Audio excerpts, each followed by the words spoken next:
نظر نہیں آ رہا، دنیا نظر نہیں آ رہی ہے، لیکن اللہ تعالیٰ نے تو قرآن کریم کا حافظ بنا دیا۔ اب بتاؤ نابیناؤں پر کتنی محنت کی، ان کو تو پکڑ کے چلایا جاتا ہے، لیکن استاد نے کتنا رٹوایا ہوگا، وہ بھول گیا، بار بار اس کو بتایا ہوگا، استادوں نے کسی قدر محنت کی ہوگی کہ وہ نابینا بچہ بھی قرآن کریم کا حافظ ہو گیا۔ یہ بھی ایک بہت بڑا کارنامہ ہے اور بہت بڑی خدمت ہے کہ قوم کے نابینا بچے جو بینائی سے محروم ہیں، لیکن اللہ تعالیٰ نے ان کے مدرسوں کی برکت سے ان کو بینا بنا دیا۔ دیوبند میں ایک بزرگ ہے، دیوبند میں ایک بزرگ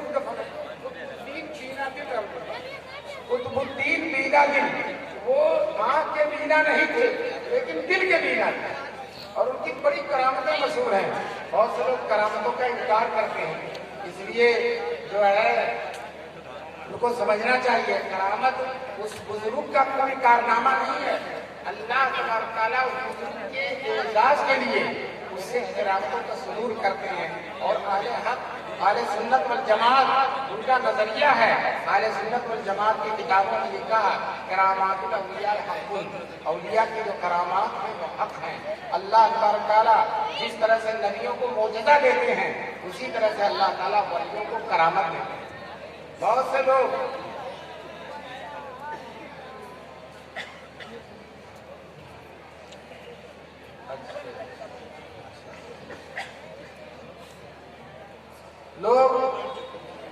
مردوں کو سامنے دیکھ کر ان کے سلسلے میں کچھ باتیں کہہ دیتے ہیں، لیکن عورتوں کے سلسلے میں لوگ باتیں نہیں کہتے۔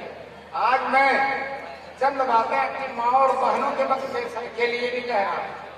یہ جو بچے حافظ ہوتے ہیں ان میں بہت دفعہ ایسا ہوتا ہے کہ ماؤں کا دخل ہوتا ہے۔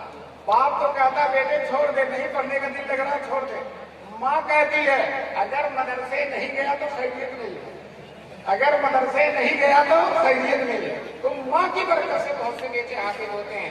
ہمیں ان ماؤں پر بہت فخر ہے جو اپنے بیٹے کو دین کی طرف لگاتے ہیں۔ شوہر نہیں چاہ رہا تھا کہ حافظ بن جائے، لیکن ماں کی کوششوں کی وجہ سے بیٹا حافظ کر گیا۔ جو ہے ایسا بہت دفعہ ہوا۔ امام بخاری رحمۃ اللہ علیہ جو اتنے بڑے محدث ہیں، وہ باپ مر گئے تھے، ماں نے ان کی پوری کوشش کی، ماں نے ہر طرح سے اس کو پڑھنے میں لگایا۔ چنانچہ شروع میں امام بخاری نابینا ہو گئے بچپن میں، تو ماں اللہ سے رو رو کے دعا کرتی تھی، بار اللہ میرے بیٹے کو بینا بنا دو، میرے بیٹے کو بینا بنا دو۔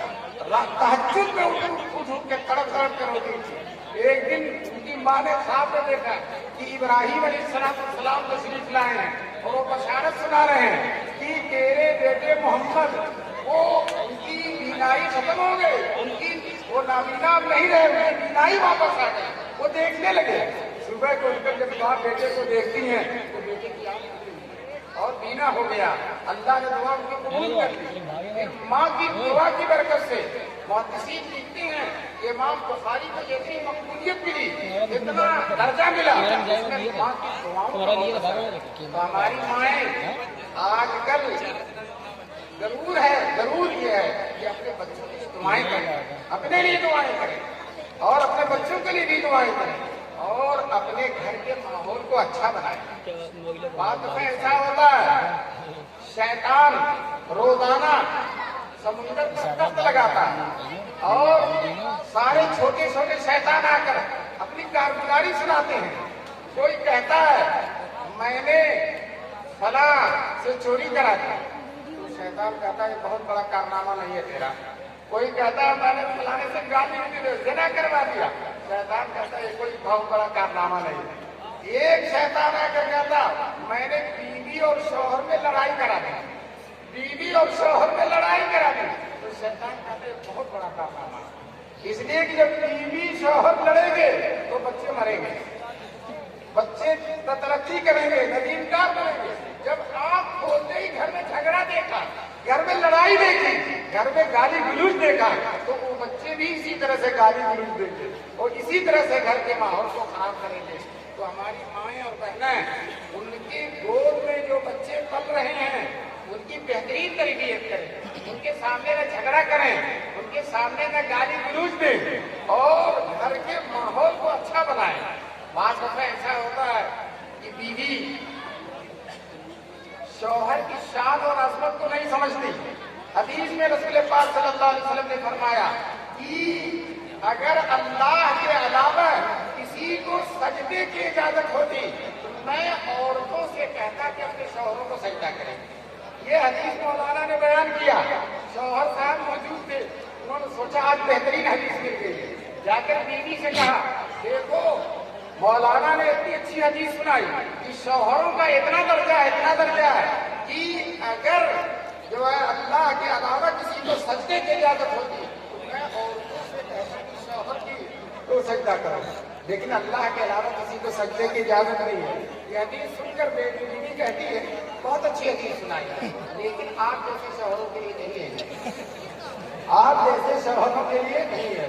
تو حدیث میں آیا ہے کہ عورتوں کو شوہروں کی قدر کرنی چاہیے, ان کے ساتھ اچھا معاملہ کرنا چاہیے. بات دفعہ انسان بہت بڑا بزرگ ہو جاتا ہے, سارے لوگ مسافہ کرتے ہیں, سارے لوگ عقیدت رکھتے ہیں, اور بیوی جو ہے وہ کسی بھی طرح سے ان کے ساتھ اس سلسلے میں کلمہ خیر کہنے کے لیے تیار ہو. مردا مظہر جان جانا ایک بہت بڑا ساری دنیا ان سے پوری ہو رہی, ان کی خدمت میں آ رہی ہے, لیکن بیوی ہمیشہ اس سے جھگڑا کرتی. ایک دن انہوں نے اپنے ایک شاگرد جو پٹھان تھا بھیجا کہ گھر میں سامان لے آؤ, تو گیا دینے تو وہ لگی مرزا صاحب کو برا بھلا کہنے. تو پٹھان نے کہا اگر تم نے اب برا بھلا کہا تو خیریت نہیں ہوگی. مرزا صاحب کہنے لگے, جو معلوم ہوا کہنے لگے میں تو زندگی بھر اس کی باتیں برداشت کر رہا ہوں اور تو ایک بات برداشت نہیں کر سکتا. بہرحال شوہر کی عظمت کو مرد عورت پہچانتی نہیں. ایک بزرگ تھے اللہ والے, سب لوگ احترام کرتے ہیں لیکن بیوی نہیں کرتی. ایک دن سوچا کہ لاؤ اپنی کرامت دکھائیں. گھر کے اوپر سے اڑنے لگے,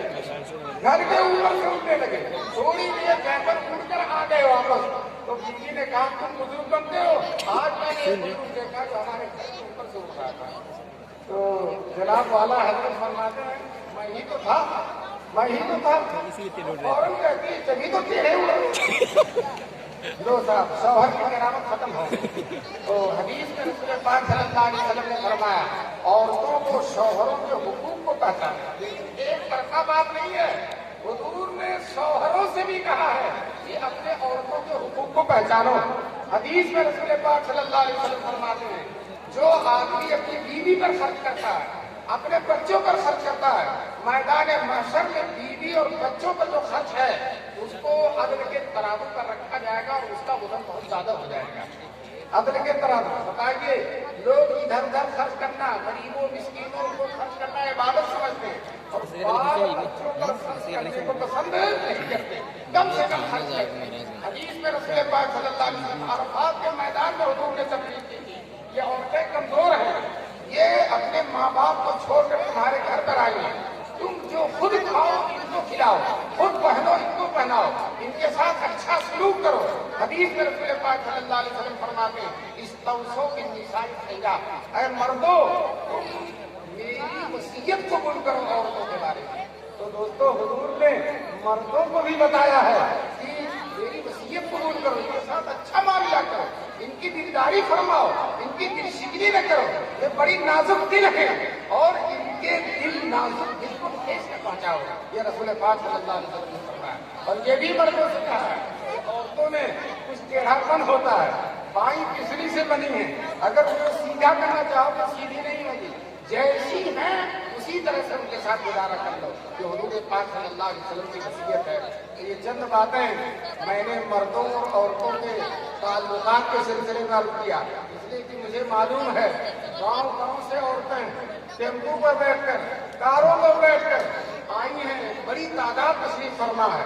تو ان کے آنے کو اللہ تبارک تعالیٰ قبول فرمائے اور اس جلسے سے بہتر باتیں لے کر جانے کو ان کو توفیق نصیب فرمائے. اور ماؤں اور بہنوں سے درخواست کروں گا کہ جو جلسوں میں آپ نے سنا ہے ان پر آپ عمل کرنے کی کوشش کریں. اگر میاں بیوی محبت سے رہتے ہیں تو گھر جنت بن جاتا ہے, اور اگر ان دونوں میں اختلاف ہوتا, لڑائی جھگڑا ہوتا, گالی گلوج ہوتی, بد اعتمادی ہوتی ہے, ایک دوسرے پر بھروسہ نہیں ہوتا, تو وہ گھر دنیا ہی میں جہنم بن جاتا ہے. تو اللہ تبارک تعالیٰ ہمارے گھروں کو جہنم بننا چاہتا ہے. اور یہ جو بچے عامل ہوئے ہیں میں ان سے چند کلمات خیر یہ بھی کہنا چاہتا ہوں کہ حافظ ہو جانا آسان ہے لیکن حافظ کا رہ جانا آسان نہیں ہے. بہت سے لوگ ایسے ہیں جو بچپن میں حافظ ہو گئے تھے اور اب صورتحال یہ ہے کہ ایک سورہ بھی اچھی طرح سے یاد نہیں. حدیث میں رسول پاک صلی اللہ علیہ وسلم فرماتے جو قرآن پڑھ کر بھول جاتا ہے اللہ کے سامنے ایسا اٹھے گا کہ اس کے جسم میں نہ گوشت ہوگا نہ چمڑا ہوگا, صرف ہڈی ہڈی اس طرح سے اس شکل میں اٹھے گا. بتاؤ جس کی میدان محشر میں شکل بگڑ جائے اس سے زیادہ خراب اور اس سے زیادہ برباد کون ہو سکتا. اس لیے میں طلبا سے درخواست کرتا ہوں کہ روزانہ کم سے کم 2 پارہ یا 3 پارہ روزانہ قرآن شریف کی تلاوت کیا کرو تاکہ قرآن بھولے نہ. حاجی امداد اللہ مہاجر مکی رحمۃ اللہ علیہ کے پاس جب کوئی آدمی جاتا تھا کہتا تھا میں اپنے بیٹے کو حافظ بنا رہا تو حاجی صاحب فرماتے تھے کہ جنم روگ لگا رہے اگر زندگی میں نہ پڑھتا رہا تو اس کو قرآن یاد نہیں رہے گا. اس لیے ہم ان بچوں سے درخواست کرتے ہیں کہ قرآن کی تلاوت کرتے رہیں تاکہ قرآن اس کو زندگی بھر یاد رہے گا انشاءاللہ. بہرحال اب آپ کے سامنے دستار بندی کا منظر ہوگا اور جو ہے مدرسے کا حقیقی کارنامہ آپ کے سامنے آئے گا. آپ مدرسے کو اگر 10 کروڑ روپیہ دے دے اور اس کے بدلے میں مدرسہ ایک حافظ دے دے تو یہ بہت بڑی بات ہے.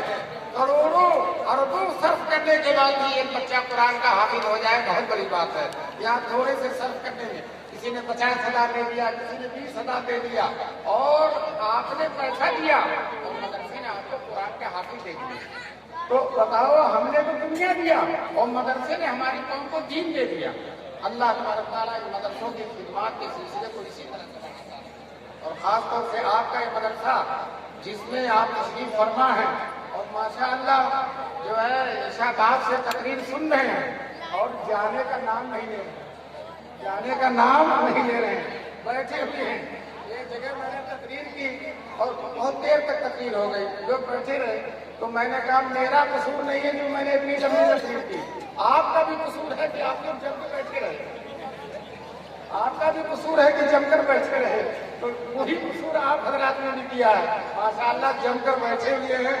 اللہ تبارک تعالیٰ آپ کے دین اور مدرسے کی اس محبت کو قبول کرتا ہے. ورنہ لوگ جاتے ہیں اور مدرسے میں تھوڑا سا گھوم گھام کر 2-4 عالموں سے مسافہ کر کے چل دیتے ہیں, جم کر بیٹھتے نہیں ہیں. لیکن یہاں کا مجمع ماشاءاللہ جم کر بیٹھا ہوا. جو باہر تھے جن کو جگہ نہیں مل سکی وہ بھی آ کر تشریف فرما کھڑے سن رہے ہیں, گھنٹوں سے کھڑے ہیں اور ان کے پیر میں کوئی تکلیف نہیں ہو رہی ہے. یہ ان کے دینی شغف کی بات ہے, دین سے محبت کی بات ہے. اب آپ کے سامنے وہ منظر آئے گا کہ حفاظ قرآن کی دستار بندی ہوگی, تو میدان محشر میں جو دستار بندی ہوگی اس کا ایک نمونہ ہے. حدیث میں ہے اپنے قرآن کے سر پر میدان محشر میں ایسا تاج رکھا جائے گا. حضور صلی اللہ علیہ وسلم فرماتے ہیں اس تاج کی چمک اتنی ہوگی کہ اگر سورج کو کسی کمرے میں بند کر دیا جائے اس کمرے میں جتنی چمک ہوتی ہے اس سے زیادہ اس تاج کی چمک ہوگی جو حافظ قرآن کے سر پر رکھا جائے گا. تو وہ جو میدان محشر میں تاج رکھا جائے گا اس تاج کا ایک ہلکا سا نمونہ ہے, ابھی آپ دیکھیں گے. اور دستار بندی کا منظر دیکھے بغیر کوئی جائے گا نہیں. جتنے بچے ہیں ان بچوں کا بھی حوصلہ ہے کہ لوگ ہماری دستار بندی کو دیکھیں, ہمارا اعزاز کریں. تو آپ کی بھی ذمہ داری ہے کہ اس حافظ کا اعزاز کریں اور جم کر بیٹھیں, اور جب دعا ہو جائے اس کے بعد آپ تشریف لے جائیں. تو 12 دستار بندی کو